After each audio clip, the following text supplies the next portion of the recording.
Salah satu buku berbahasa Jawa yang sering dengan tujuan memunculkan ruang berjarak antara Islam dan Jawa adalah kitab Jangka Sabda Palon.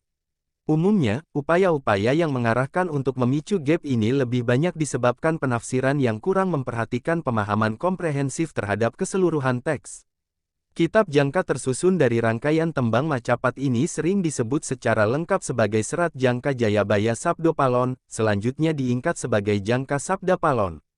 Penamaan ini mungkin disebabkan konten buku ini selain memuat kisah tentang tokoh Sabda Palon, juga berisi tentang mitologi Prabu Jayabaya. Serat Jangka Sabdo Palon diyakini merupakan karya R. Eng. Ranggawarsita, Moh.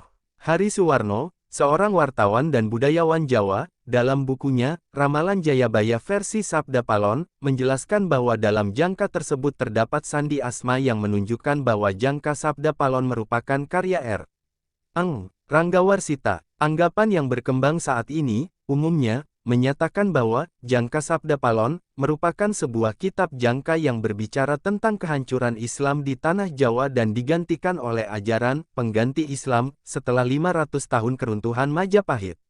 Opini ini rupanya telah diamini oleh sejumlah pihak tanpa mencoba bersikap kritis dan mempertanyakannya kembali. Kebanyakan orang yang turut mengiyakan pendapat ini, sering tidak memiliki akses membaca dari sumbernya secara langsung. Hanya ikut arus mengikuti wacana umum yang berkembang secara taken for granted.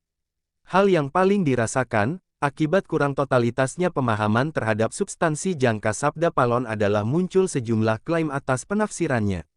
Klaim ini sudah tentu mewakili kepentingan tertentu untuk menjustifikasi bahwa ajaran yang dimaksud sebagai pengganti Islam adalah ajaran dari pemilik klaim tersebut.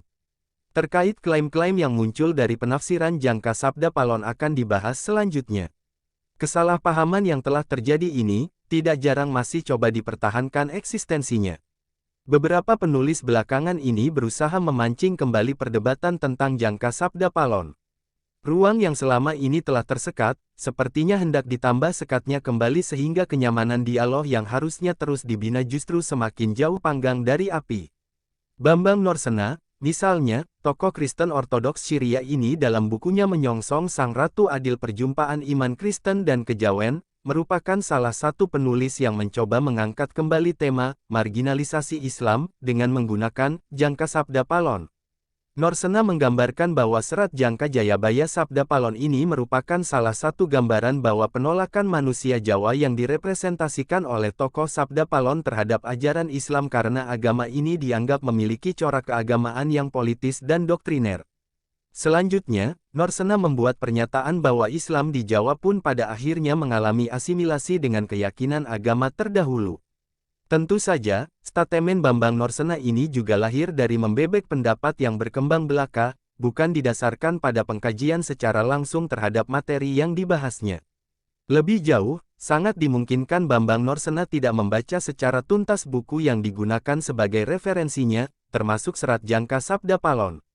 Perlu diketahui buku Bambang Norsena ini seringkali menggunakan teori pengaruh yang tidak terstruktur dengan baik. Kelemahan paling umum yang sering dilakukan oleh penghasung teori pengaruh ialah kecenderungan membuat generalisasi secara terburu-buru, penarikan kesimpulan berdasarkan data yang belum lengkap, memaksakan data yang sebenarnya tidak relevan, dan pengamatannya hanya bersifat Susianto, peneliti Pusat Studi Peradaban Islam, Solo. Salah satu buku berbahasa Jawa yang sering dengan tujuan memunculkan ruang berjarak antara Islam dan Jawa adalah kitab Jangka Sabda Palon. Umumnya, upaya-upaya yang mengarahkan untuk memicu gap ini lebih banyak disebabkan penafsiran yang kurang memperhatikan pemahaman komprehensif terhadap keseluruhan teks. Kitab Jangka tersusun dari rangkaian tembang macapat ini sering disebut secara lengkap sebagai Serat Jangka Jayabaya Sabdo Palon, selanjutnya diingkat sebagai Jangka Sabda Palon. Penamaan ini mungkin disebabkan konten buku ini selain memuat kisah tentang tokoh Sabda Palon, juga berisi tentang mitologi Prabu Jayabaya. Serat Jangka Sabdo Palon diyakini merupakan karya R. Eng. Ranggawarsita, Moh. Hari Suwarno, seorang wartawan dan budayawan Jawa, dalam bukunya, Ramalan Jayabaya versi Sabda Palon, menjelaskan bahwa dalam jangka tersebut terdapat sandi asma yang menunjukkan bahwa Jangka Sabda Palon merupakan karya R. Eng. Ranggawarsita. Anggapan yang berkembang saat ini, umumnya, menyatakan bahwa Jangka Sabda Palon merupakan sebuah kitab jangka yang berbicara tentang kehancuran Islam di Tanah Jawa dan digantikan oleh ajaran pengganti Islam setelah 500 tahun keruntuhan Majapahit.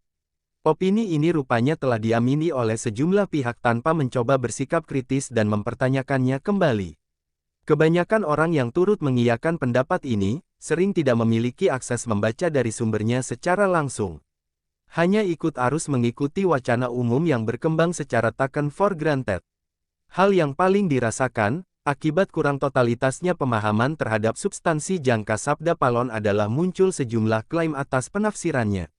Klaim ini sudah tentu mewakili kepentingan tertentu untuk menjustifikasi bahwa ajaran yang dimaksud sebagai pengganti Islam adalah ajaran dari pemilik klaim tersebut. Terkait klaim-klaim yang muncul dari penafsiran Jangka Sabda Palon akan dibahas selanjutnya. Kesalahpahaman yang telah terjadi ini, tidak jarang masih coba dipertahankan eksistensinya. Beberapa penulis belakangan ini berusaha memancing kembali perdebatan tentang Jangka Sabda Palon. Ruang yang selama ini telah tersekat, sepertinya hendak ditambah sekatnya kembali sehingga kenyamanan dialog yang harusnya terus dibina justru semakin jauh panggang dari api. Bambang Norsena, misalnya, tokoh Kristen Ortodoks Syria ini dalam bukunya, Menyongsong Sang Ratu Adil, Perjumpaan Iman Kristen dan Kejawen, merupakan salah satu penulis yang mencoba mengangkat kembali tema marginalisasi Islam dengan menggunakan Jangka Sabda Palon. Norsena menggambarkan bahwa serat Jangka Jayabaya Sabda Palon ini merupakan salah satu gambaran bahwa penolakan manusia Jawa yang direpresentasikan oleh tokoh Sabda Palon terhadap ajaran Islam karena agama ini dianggap memiliki corak keagamaan yang politis dan doktriner. Selanjutnya, Norsena membuat pernyataan bahwa Islam di Jawa pun pada akhirnya mengalami asimilasi dengan keyakinan agama terdahulu. Tentu saja, statemen Bambang Norsena ini juga lahir dari membebek pendapat yang berkembang belaka, bukan didasarkan pada pengkajian secara langsung terhadap materi yang dibahasnya. Lebih jauh, sangat dimungkinkan Bambang Norsena tidak membaca secara tuntas buku yang digunakan sebagai referensinya, termasuk serat Jangka Sabda Palon. Perlu diketahui buku Bambang Norsena ini seringkali menggunakan teori pengaruh yang tidak terstruktur dengan baik. Kelemahan paling umum yang sering dilakukan oleh penghasung teori pengaruh ialah kecenderungan membuat generalisasi secara terburu-buru, penarikan kesimpulan berdasarkan data yang belum lengkap, memaksakan data yang sebenarnya tidak relevan, dan pengamatannya hanya bersifat parsial. Isu tentang agama, pengganti Islam, di Jawa sempat menguat dalam Seminar Kebatinan Indonesia I pada 14–15 November 1959 di Jakarta. Ketua Umum Badan Kongres Kebatinan Indonesia BKKI, Mer.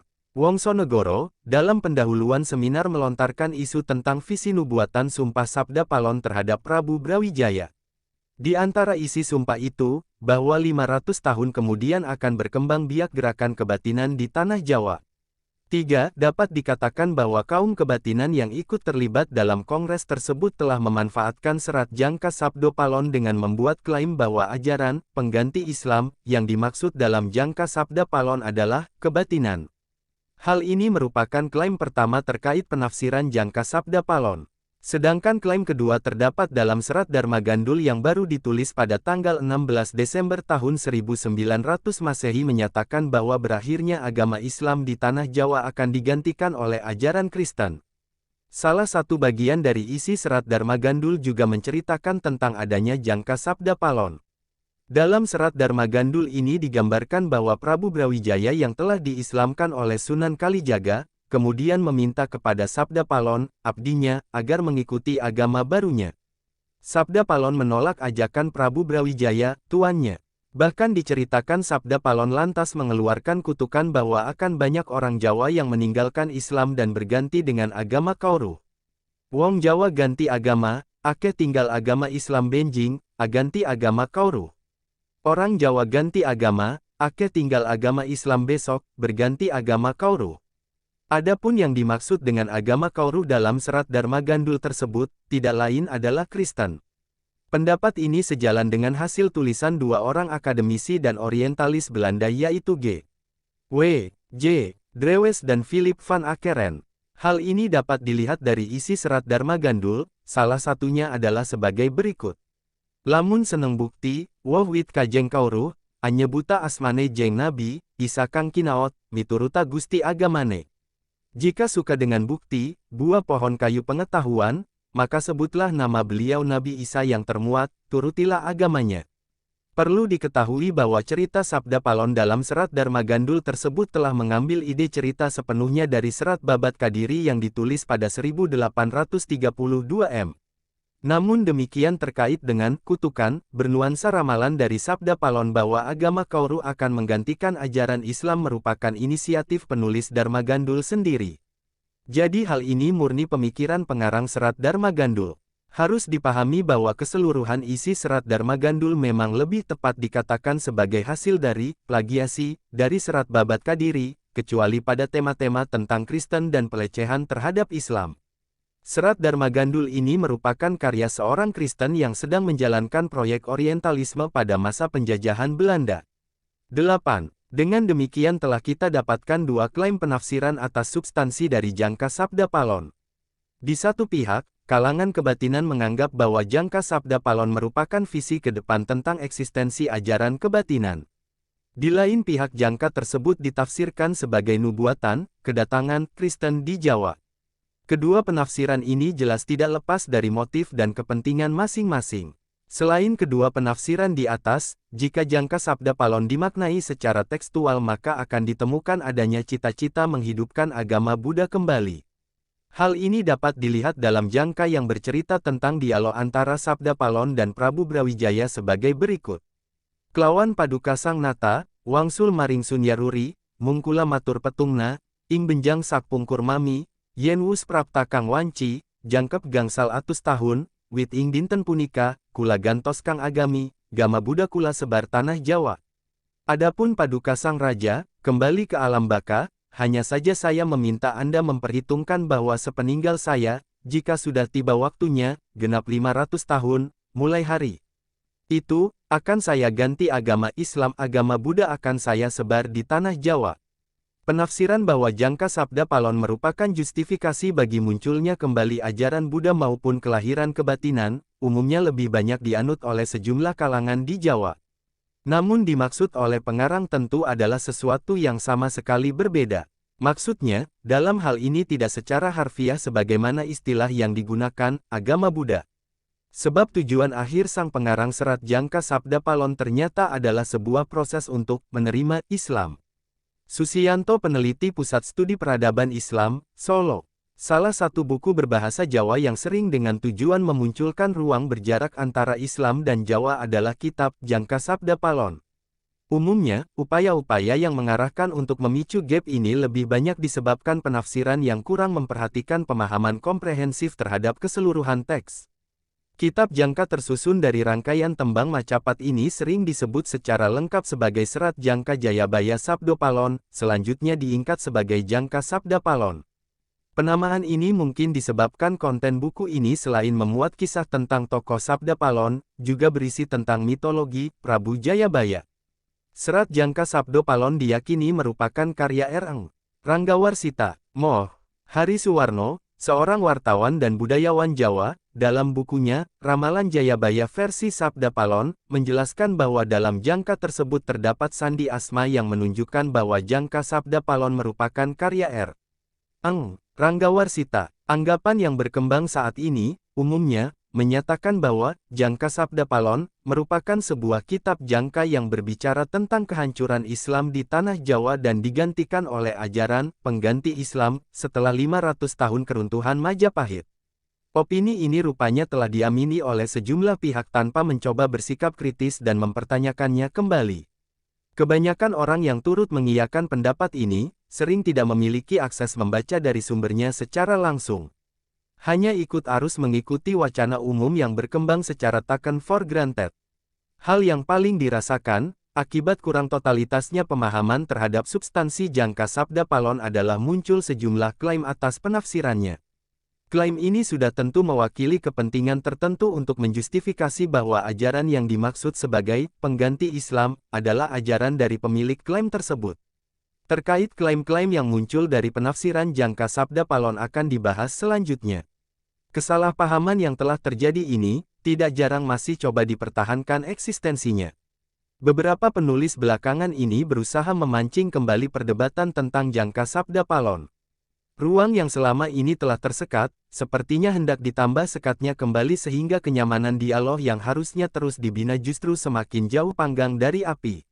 Bambang Norsena, misalnya, tokoh Kristen Ortodoks Syria ini dalam bukunya, Menyongsong Sang Ratu Adil, Perjumpaan Iman Kristen dan Kejawen, merupakan salah satu penulis yang mencoba mengangkat kembali tema marginalisasi Islam dengan menggunakan jangka sabda Palon. Norsena menggambarkan bahwa serat Jangka Jayabaya Sabda Palon ini merupakan salah satu gambaran bahwa penolakan manusia Jawa yang direpresentasikan oleh tokoh Sabda Palon terhadap ajaran Islam karena agama ini dianggap memiliki corak keagamaan yang politis dan doktriner. Selanjutnya, Norsena membuat pernyataan bahwa Islam di Jawa pun pada akhirnya mengalami asimilasi dengan keyakinan agama terdahulu. Tentu saja, statemen Bambang Norsena ini juga lahir dari membebek pendapat yang berkembang belaka, bukan didasarkan pada pengkajian secara langsung terhadap materi yang dibahasnya. Lebih jauh, sangat dimungkinkan Bambang Norsena tidak membaca secara tuntas buku yang digunakan sebagai referensinya, termasuk serat Jangka Sabda Palon. Perlu diketahui buku Bambang Norsena ini seringkali menggunakan teori pengaruh yang tidak terstruktur dengan baik. Kelemahan paling umum yang sering dilakukan oleh penghasung teori pengaruh ialah kecenderungan membuat generalisasi secara terburu-buru, penarikan kesimpulan berdasarkan data yang belum lengkap, memaksakan data yang sebenarnya tidak relevan, dan pengamatannya hanya bersifat parsial. Isu tentang agama, pengganti Islam, di Jawa sempat menguat dalam Seminar Kebatinan Indonesia I pada 14–15 November 1959 di Jakarta. Ketua Umum Badan Kongres Kebatinan Indonesia, BKKI, Mer. Wongsonegoro, dalam pendahuluan seminar melontarkan isu tentang visi nubuatan Sumpah Sabda Palon terhadap Prabu Brawijaya. Di antara isi sumpah itu, bahwa 500 tahun kemudian akan berkembang biak gerakan kebatinan di Tanah Jawa.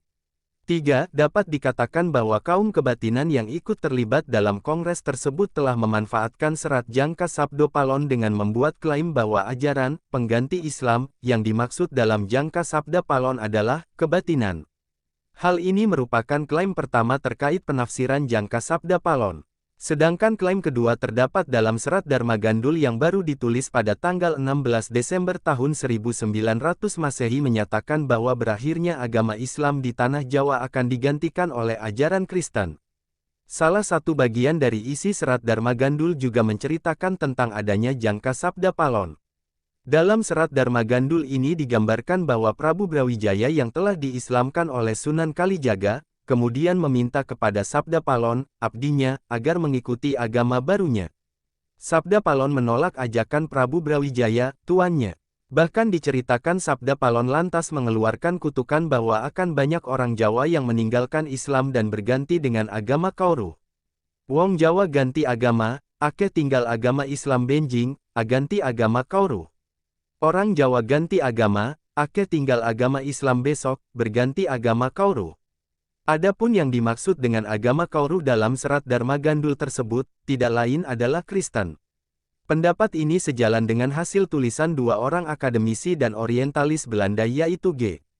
W. J. Drewes dan Philip van Akkeren. Hal ini dapat dilihat dari isi serat Dharma Gandul, salah satunya adalah sebagai berikut. Lamun seneng bukti, woh wit kajeng Kauruh, anyebuta asmane jeng nabi, isa kang kinaot, mituruta gusti agamane. Jika suka dengan bukti, buah pohon kayu pengetahuan, maka sebutlah nama beliau Nabi Isa yang termuat, turutilah agamanya.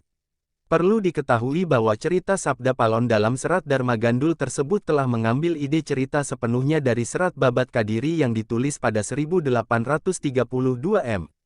Namun demikian terkait dengan kutukan, bernuansa ramalan dari Sabda Palon bahwa agama Kauruh akan menggantikan ajaran Islam merupakan inisiatif penulis Dharma Gandul sendiri. Jadi hal ini murni pemikiran pengarang serat Dharma Gandul. Harus dipahami bahwa keseluruhan isi serat Dharma Gandul memang lebih tepat dikatakan sebagai hasil dari plagiasi dari serat Babat Kadiri, kecuali pada tema-tema tentang Kristen dan pelecehan terhadap Islam. Serat Dharma Gandul ini merupakan karya seorang Kristen yang sedang menjalankan proyek orientalisme pada masa penjajahan Belanda. Dengan demikian telah kita dapatkan dua klaim penafsiran atas substansi dari jangka sabda Palon. Di satu pihak, kalangan kebatinan menganggap bahwa jangka sabda Palon merupakan visi ke depan tentang eksistensi ajaran kebatinan. Di lain pihak jangka tersebut ditafsirkan sebagai nubuatan kedatangan Kristen di Jawa. Kedua penafsiran ini jelas tidak lepas dari motif dan kepentingan masing-masing. Selain kedua penafsiran di atas, jika jangka sabda Palon dimaknai secara tekstual maka akan ditemukan adanya cita-cita menghidupkan agama Buddha kembali. Hal ini dapat dilihat dalam jangka yang bercerita tentang dialog antara Sabda Palon dan Prabu Brawijaya sebagai berikut. Kelawan paduka sang nata, wangsul maring sunyaruri, mungkula matur petungna, ing benjang sakpungkur mami, yen wus prapta kang wanci, jangkep gangsal atus tahun, wit ing dinten punika, kula gantos kang agami, gama Buddha kula sebar tanah Jawa. Adapun paduka sang raja, kembali ke alam baka, hanya saja saya meminta Anda memperhitungkan bahwa sepeninggal saya, jika sudah tiba waktunya, genap 500 tahun, mulai hari itu, akan saya ganti agama Islam, agama Buddha akan saya sebar di tanah Jawa. Penafsiran bahwa jangka sabda Palon merupakan justifikasi bagi munculnya kembali ajaran Buddha maupun kelahiran kebatinan, umumnya lebih banyak dianut oleh sejumlah kalangan di Jawa. Namun dimaksud oleh pengarang tentu adalah sesuatu yang sama sekali berbeda. Maksudnya, dalam hal ini tidak secara harfiah sebagaimana istilah yang digunakan, agama Buddha.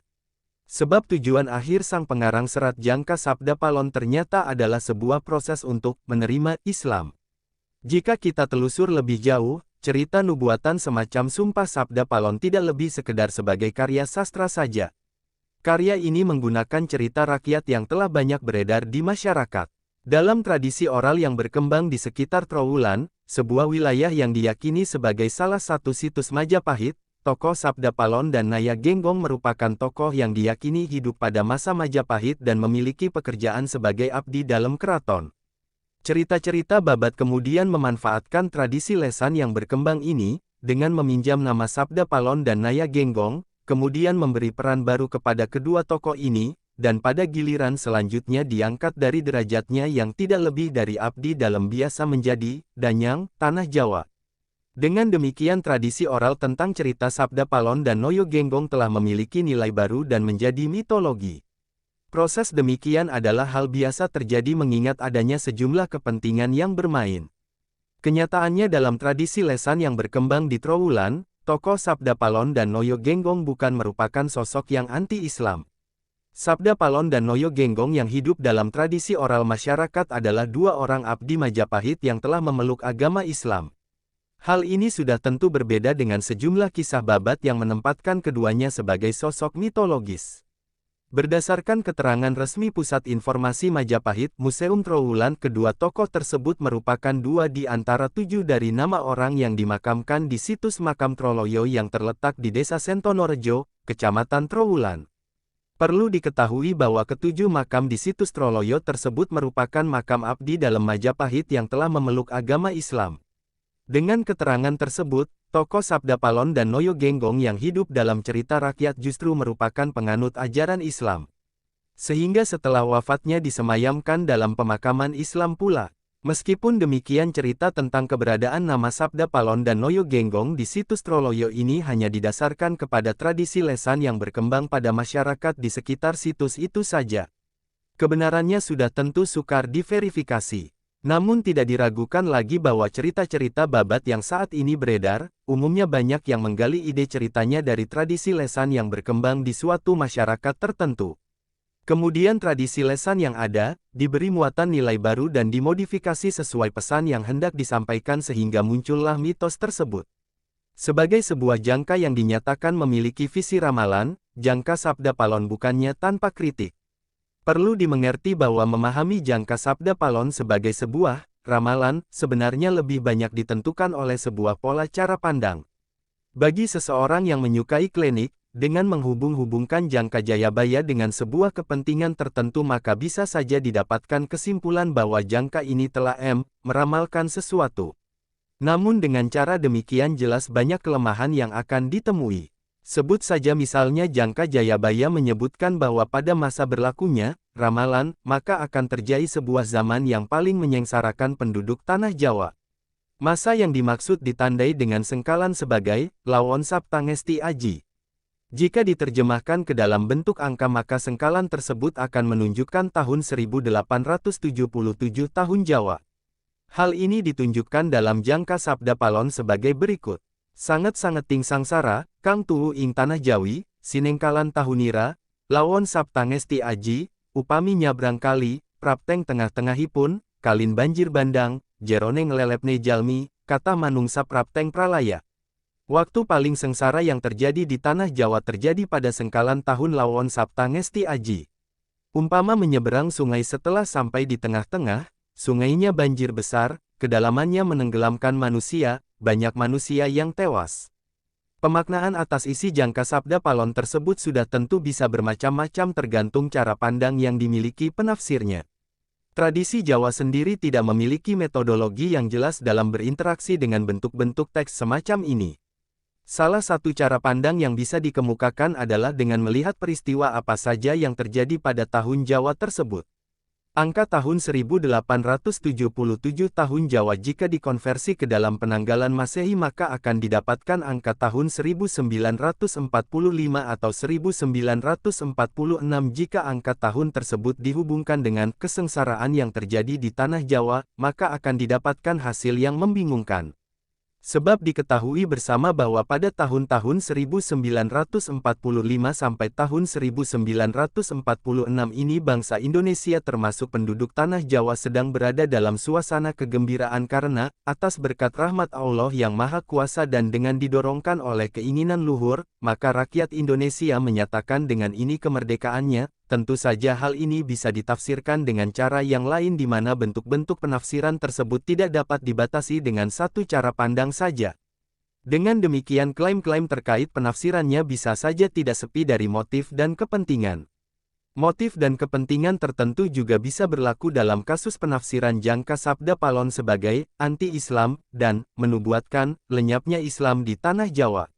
Jika diteliti secara mendalam, istilah-istilah seperti agama Buddha atau Budi dalam Jangka Sabda Palon ternyata tidak menunjukkan adanya eksistensi ajaran agama Buddha sama sekali.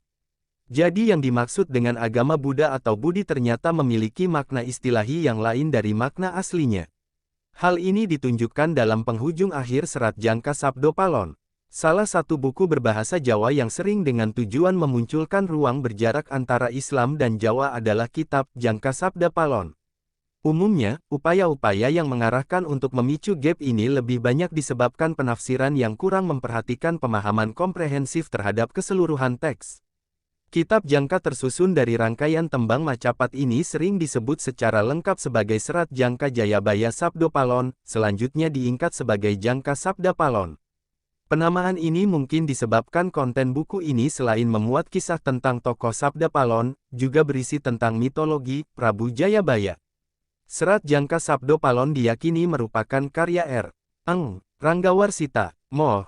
Hari Suwarno, seorang wartawan dan budayawan Jawa, dalam bukunya, Ramalan Jayabaya versi Sabda Palon, menjelaskan bahwa dalam jangka tersebut terdapat sandi asma yang menunjukkan bahwa Jangka Sabda Palon merupakan karya R.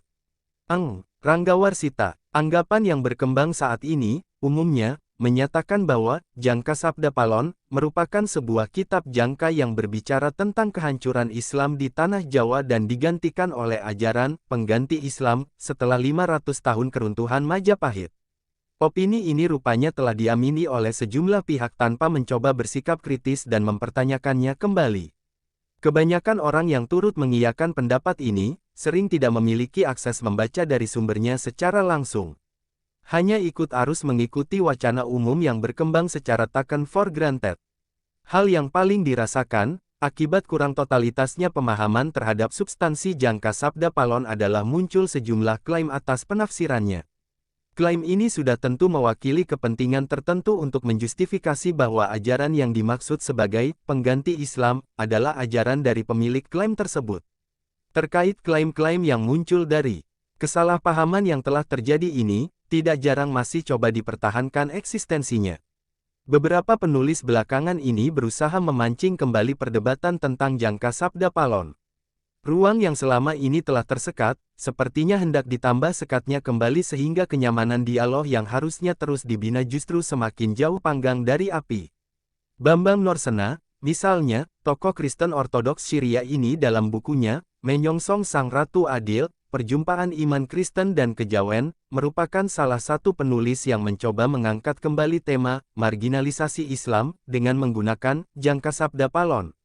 Norsena menggambarkan bahwa serat Jangka Jayabaya Sabda Palon ini merupakan salah satu gambaran bahwa penolakan manusia Jawa yang direpresentasikan oleh tokoh Sabda Palon terhadap ajaran Islam karena agama ini dianggap memiliki corak keagamaan yang politis dan doktriner. Selanjutnya, Norsena membuat pernyataan bahwa Islam di Jawa pun pada akhirnya mengalami asimilasi dengan keyakinan agama terdahulu. Tentu saja, statemen Bambang Norsena ini juga lahir dari membebek pendapat yang berkembang belaka, bukan didasarkan pada pengkajian secara langsung terhadap materi yang dibahasnya. Lebih jauh, sangat dimungkinkan Bambang Norsena tidak membaca secara tuntas buku yang digunakan sebagai referensinya, termasuk serat Jangka Sabda Palon.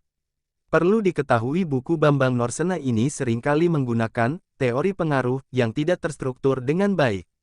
Kelemahan paling umum yang sering dilakukan oleh penghasung teori pengaruh ialah kecenderungan membuat generalisasi secara terburu-buru, penarikan kesimpulan berdasarkan data yang belum lengkap, memaksakan data yang sebenarnya tidak relevan, dan pengamatannya hanya bersifat parsial. Isu tentang agama pengganti Islam di Jawa sempat menguat dalam Seminar Kebatinan Indonesia I pada 14–15 November 1959 di Jakarta. Ketua Umum Badan Kongres Kebatinan Indonesia, BKKI, Mer. Wongsonegoro, dalam pendahuluan seminar melontarkan isu tentang visi nubuatan Sumpah Sabda Palon terhadap Prabu Brawijaya. Di antara isi sumpah itu, bahwa 500 tahun kemudian akan berkembang biak gerakan kebatinan di Tanah Jawa. 3. Dapat dikatakan bahwa kaum kebatinan yang ikut terlibat dalam kongres tersebut telah memanfaatkan serat Jangka Sabda Palon dengan membuat klaim bahwa ajaran pengganti Islam yang dimaksud dalam Jangka Sabda Palon adalah kebatinan. Hal ini merupakan klaim pertama terkait penafsiran Jangka Sabda Palon. Sedangkan klaim kedua terdapat dalam serat Dharma Gandul yang baru ditulis pada tanggal 16 Desember tahun 1900 Masehi menyatakan bahwa berakhirnya agama Islam di Tanah Jawa akan digantikan oleh ajaran Kristen. Salah satu bagian dari isi serat Dharma Gandul juga menceritakan tentang adanya Jangka Sabda Palon. Dalam serat Dharma Gandul ini digambarkan bahwa Prabu Brawijaya yang telah diislamkan oleh Sunan Kalijaga, kemudian meminta kepada Sabda Palon, abdinya, agar mengikuti agama barunya. Sabda Palon menolak ajakan Prabu Brawijaya, tuannya. Bahkan diceritakan Sabda Palon lantas mengeluarkan kutukan bahwa akan banyak orang Jawa yang meninggalkan Islam dan berganti dengan agama Kauruh. Wong Jawa ganti agama, ake tinggal agama Islam benjing, aganti agama Kauruh orang Jawa ganti agama, ake tinggal agama Islam besok, berganti agama Kauruh. Adapun yang dimaksud dengan agama Kauruh dalam serat Dharma Gandul tersebut, tidak lain adalah Kristen. Pendapat ini sejalan dengan hasil tulisan dua orang akademisi dan orientalis Belanda yaitu G. W. J. Drewes dan Philip van Akkeren. Hal ini dapat dilihat dari isi serat Dharma Gandul, salah satunya adalah sebagai lamun seneng bukti, woh wit kajeng Kauruh, anyebuta asmane jeng nabi, isa kang kinaot, mituruta gusti agamane. Jika suka dengan bukti, buah pohon kayu pengetahuan, maka sebutlah nama beliau Nabi Isa yang termuat, turutilah agamanya. Perlu diketahui bahwa cerita Sabda Palon dalam serat Dharma Gandul tersebut telah mengambil ide cerita sepenuhnya dari serat Babat Kadiri yang ditulis pada 1832 m. Namun demikian terkait dengan kutukan, bernuansa ramalan dari Sabda Palon bahwa agama Kauruh akan menggantikan ajaran Islam merupakan inisiatif penulis Dharma Gandul sendiri. Jadi hal ini murni pemikiran pengarang serat Dharma Gandul. Harus dipahami bahwa keseluruhan isi serat Dharma Gandul memang lebih tepat dikatakan sebagai hasil dari plagiasi dari serat Babat Kadiri, kecuali pada tema-tema tentang Kristen dan pelecehan terhadap Islam. Serat Dharma Gandul ini merupakan karya seorang Kristen yang sedang menjalankan proyek orientalisme pada masa penjajahan Belanda. Dengan demikian telah kita dapatkan dua klaim penafsiran atas substansi dari Jangka Sabda Palon. Di satu pihak, kalangan kebatinan menganggap bahwa jangka Sabda Palon merupakan visi ke depan tentang eksistensi ajaran kebatinan. Di lain pihak jangka tersebut ditafsirkan sebagai nubuatan, kedatangan Kristen di Jawa. Kedua penafsiran ini jelas tidak lepas dari motif dan kepentingan masing-masing. Selain kedua penafsiran di atas, jika jangka Sabda Palon dimaknai secara tekstual maka akan ditemukan adanya cita-cita menghidupkan agama Buddha kembali. Hal ini dapat dilihat dalam jangka yang bercerita tentang dialog antara Sabda Palon dan Prabu Brawijaya sebagai berikut kelawan Paduka Sang Nata, Wangsul maring Sun Yaruri, Mungkula matur petungna, ing benjang sak pungkur mami, yen wus prapta kang wanci, jangkep gangsal atus tahun, wit ing dinten punika, kula gantos kang agami, gama Buddha kula sebar tanah Jawa.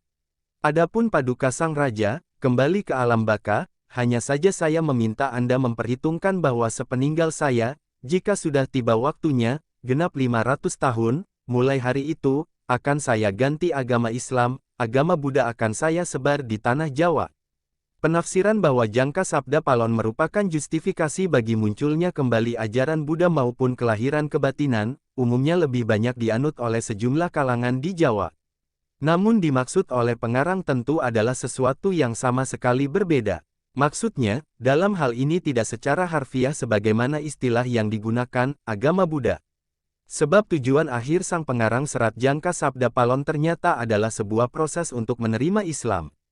Jika kita telusur lebih jauh, cerita nubuatan semacam Sumpah Sabda Palon tidak lebih sekedar sebagai karya sastra saja. Karya ini menggunakan cerita rakyat yang telah banyak beredar di masyarakat. Dalam tradisi oral yang berkembang di sekitar Trowulan, sebuah wilayah yang diyakini sebagai salah satu situs Majapahit, tokoh Sabda Palon dan Naya Genggong merupakan tokoh yang diyakini hidup pada masa Majapahit dan memiliki pekerjaan sebagai abdi dalam keraton. Cerita-cerita babat kemudian memanfaatkan tradisi lesan yang berkembang ini, dengan meminjam nama Sabda Palon dan Naya Genggong, kemudian memberi peran baru kepada kedua tokoh ini, dan pada giliran selanjutnya diangkat dari derajatnya yang tidak lebih dari abdi dalam biasa menjadi danyang tanah Jawa. Dengan demikian tradisi oral tentang cerita Sabda Palon dan Noyo Genggong telah memiliki nilai baru dan menjadi mitologi. Proses demikian adalah hal biasa terjadi mengingat adanya sejumlah kepentingan yang bermain. Kenyataannya dalam tradisi lesan yang berkembang di Trowulan, tokoh Sabda Palon dan Noyo Genggong bukan merupakan sosok yang anti-Islam. Sabda Palon dan Noyo Genggong yang hidup dalam tradisi oral masyarakat adalah dua orang abdi Majapahit yang telah memeluk agama Islam. Hal ini sudah tentu berbeda dengan sejumlah kisah babat yang menempatkan keduanya sebagai sosok mitologis. Berdasarkan keterangan resmi Pusat Informasi Majapahit, Museum Trowulan, kedua tokoh tersebut merupakan dua di antara tujuh dari nama orang yang dimakamkan di situs makam Troloyo yang terletak di Desa Sentonorejo, Kecamatan Trowulan. Perlu diketahui bahwa ketujuh makam di situs Troloyo tersebut merupakan makam abdi dalam Majapahit yang telah memeluk agama Islam. Dengan keterangan tersebut, tokoh Sabda Palon dan Noyo Genggong yang hidup dalam cerita rakyat justru merupakan penganut ajaran Islam.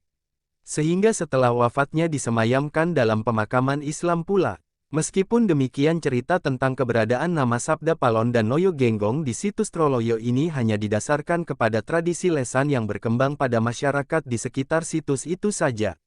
Kebenarannya sudah tentu sukar diverifikasi. Namun tidak diragukan lagi bahwa cerita-cerita babat yang saat ini beredar, umumnya banyak yang menggali ide ceritanya dari tradisi lesan yang berkembang di suatu masyarakat tertentu. Kemudian tradisi lesan yang ada, diberi muatan nilai baru dan dimodifikasi sesuai pesan yang hendak disampaikan sehingga muncullah mitos tersebut. Sebagai sebuah jangka yang dinyatakan memiliki visi ramalan, jangka Sabda Palon bukannya tanpa kritik. Perlu dimengerti bahwa memahami jangka Sabda Palon sebagai sebuah ramalan sebenarnya lebih banyak ditentukan oleh sebuah pola cara pandang. Bagi seseorang yang menyukai klinik, dengan menghubung-hubungkan jangka Jayabaya dengan sebuah kepentingan tertentu maka bisa saja didapatkan kesimpulan bahwa jangka ini telah meramalkan sesuatu. Namun dengan cara demikian jelas banyak kelemahan yang akan ditemui. Sebut saja misalnya jangka Jayabaya menyebutkan bahwa pada masa berlakunya ramalan, maka akan terjadi sebuah zaman yang paling menyengsarakan penduduk tanah Jawa. Masa yang dimaksud ditandai dengan sengkalan sebagai Lawon Saptangesti Aji. Jika diterjemahkan ke dalam bentuk angka maka sengkalan tersebut akan menunjukkan tahun 1877 tahun Jawa. Hal ini ditunjukkan dalam jangka Sabda Palon sebagai berikut. Sanget-sanget ting sangsara, kang tuhu ing tanah Jawi, sinengkalan tahunira, lawon sabta ngesti aji, upami nyabrang kali, prapteng tengah-tengahipun, kalin banjir bandang, jerone ngelelepne jalmi, kata manungsa prapteng pralaya. Waktu paling sengsara yang terjadi di tanah Jawa terjadi pada sengkalan tahun lawon sabta ngesti aji. Umpama menyeberang sungai setelah sampai di tengah-tengah, sungainya banjir besar, kedalamannya menenggelamkan manusia, banyak manusia yang tewas. Pemaknaan atas isi jangka Sabda Palon tersebut sudah tentu bisa bermacam-macam tergantung cara pandang yang dimiliki penafsirnya. Tradisi Jawa sendiri tidak memiliki metodologi yang jelas dalam berinteraksi dengan bentuk-bentuk teks semacam ini. Salah satu cara pandang yang bisa dikemukakan adalah dengan melihat peristiwa apa saja yang terjadi pada tahun Jawa tersebut. Angka tahun 1877 tahun Jawa jika dikonversi ke dalam penanggalan Masehi maka akan didapatkan angka tahun 1945 atau 1946 jika angka tahun tersebut dihubungkan dengan kesengsaraan yang terjadi di tanah Jawa, maka akan didapatkan hasil yang membingungkan. Sebab diketahui bersama bahwa pada tahun-tahun 1945 sampai tahun 1946 ini bangsa Indonesia termasuk penduduk tanah Jawa sedang berada dalam suasana kegembiraan karena atas berkat rahmat Allah yang Maha Kuasa dan dengan didorongkan oleh keinginan luhur maka rakyat Indonesia menyatakan dengan ini kemerdekaannya. Tentu saja hal ini bisa ditafsirkan dengan cara yang lain di mana bentuk-bentuk penafsiran tersebut tidak dapat dibatasi dengan satu cara pandang saja. Dengan demikian klaim-klaim terkait penafsirannya bisa saja tidak sepi dari motif dan kepentingan. Motif dan kepentingan tertentu juga bisa berlaku dalam kasus penafsiran jangka Sabda Palon sebagai anti-Islam dan menubuatkan lenyapnya Islam di tanah Jawa.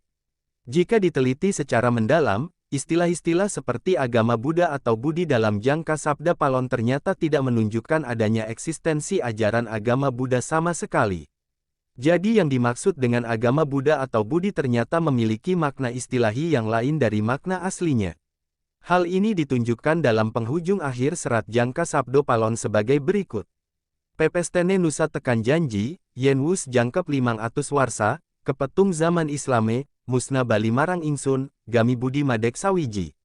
Takdir nusa sampai kepada janji, jika sudah genap 500 tahun, terhitung zaman Islam, musnah kembali kepadaku, agama budi berdiri menjadi satu. Justru jangka Sabda Palon dari segi isinya menunjukkan bahwa ada keinginan mendalam dari tokoh, Sabda Palon, untuk menganut Islam pada masa yang akan datang, yaitu pasca 500 tahun ramalannya. Dalam pandangan Sabda Palon ajaran Islam yang dibawa oleh para wali songo, termasuk Sunan Kalijaga, belum merupakan ajaran Islam yang sempurna. Sabda Palon berkehendak menganut ajaran agama ini jika telah diajarkan secara sempurna, bebas dari sinkretisme. Hal ini ditunjukkan sebagai berikut. Tatit kliweran ing Nusa Jawa, pratandane wong nuduna, sampurnakna agamane, yeku agama Rasul, anyebarna Islam sejati, duk zaman Brawijaya, ingsun datan purun, ang rasuk agama Islam, marga ingsun uninga agama niki, nelisir saking kang nyata. Moh, Hari Suwarno, seorang wartawan dan budayawan Jawa, menafsirkan kalimat di atas bahwa pada masa kehidupan Prabu Brawijaya, Raja Majapahit, tokoh Sabda Palon belum bersedia menganut agama Islam dan lebih memilih menganut agama Buddha. Alasannya, Sabda Palon masih menganggap bahwa penganut Islam saat itu masih menyimpang dari ajaran Islam yang murni. Namun pada saatnya kelak, jika agama Islam telah diajarkan secara murni, maka Sabda Palon akan bersedia memeluk agama Islam. Dalam anggapan Sabda Palon, Islam belum dianggap mencapai kesejatian atau kemurnian jika hanya diamalkan menjadi ibadah ritual belaka tanpa memperhatikan kebersihan jiwa. Juga tidak menjadi murni jika hanya diucapkan di bibir namun tidak menjadi praktek nyata. Bahkan pada bagian akhir jangka ini tokoh Sabda Palon mengancam manusia Jawa jika mereka tidak mengikuti dirinya memeluk agama Rasul yaitu Islam yang sejati. Maka akan berat tanggung jawabnya kelak. Hal ini ditujukan sebagai berikut. Sampurnakna agamane, yeku agama Rasul, Islam kang sejati ngelingana hepra umat sami, yen sira tan ngetut kersaning wang, yekti abot panandange, ingsun pikukuhipun, Nuswantara ing saindenging. Dengan demikian anggapan bahwa Jangka Sabda Palon merupakan karya sastra yang memperkuat mitos bahwa Islam akan lenyap dari bumi Jawa terbukti tidak benar. Jangka Sabda Palon justru berbicara sebaliknya bahwa Islam akan sampai kepada pemurnian ajarannya di mana Sabda Palon sendiri berkehendak memeluk agama tersebut. Hal demikian memang sulit dipahami, sebab banyak bahasa simbol yang digunakan dalam kitab tersebut. Kesalahan penafsiran terhadap Jangka Sabda Palon, sebagai nubuatan Kristen, Buddha, maupun kebatinan lebih banyak didasarkan kepada kepentingan tertentu. Juga disebabkan kurang teliti menganalisa jangka tersebut. Lepas dari semua pembahasan di atas, Serat Jangka Jayabaya Sabda Palon hanya merupakan sebuah karya sastra belaka. Kisah-kisah yang ada di dalamnya juga tidak bisa digunakan sebagai sumber bagi kajian sejarah. Beberapa pembahasan yang dihadirkan di dalamnya banyak disemangati oleh nilai-nilai tasawuf. Meskipun demikian juga tidak dalam segala hal harus diterima sebagai karya yang islami. Juga tidak bisa diremehkan sebagai buku yang ala kadarnya. Hanya saja mungkin, dengan menjernihkan kesalahpahaman ini maka akan tercipta sebuah dinamisasi dialogis yang lebih baik bagi Islam di Jawa. Serat Jangka Jayabaya Sabda Palon bukan merupakan karya yang harus dikategorikan sebagai karya sastra yang mengambil sikap menentang hukum syariat murang sarak, melainkan karya yang mampu menjembatani kebuntuan dan kebekuan relasi dialogis yang telah mengungkung selama sekian waktu akibat kurang mendalamnya perhatian di antara kita. Perlu diketahui naskah-naskah berbahasa Jawa yang memperlihatkan sikap murang sarak, secara nominal sebenarnya hanya minoritas saja, sekedar suara pinggiran. Hal itu pun kadang tidak lepas dari pengaruh negatif masa penjajahan Belanda, tercipta dari kaum yang telah terbeli tekadnya. Hanya saja jumlah yang hanya sedikit dibandingkan karya-karya yang memberikan apresiasi positif terhadap Islam ini, seringkali diangkat secara besar-besaran, sehingga kesannya apresiasi yang terakhir ini mewakili wajah Jawa.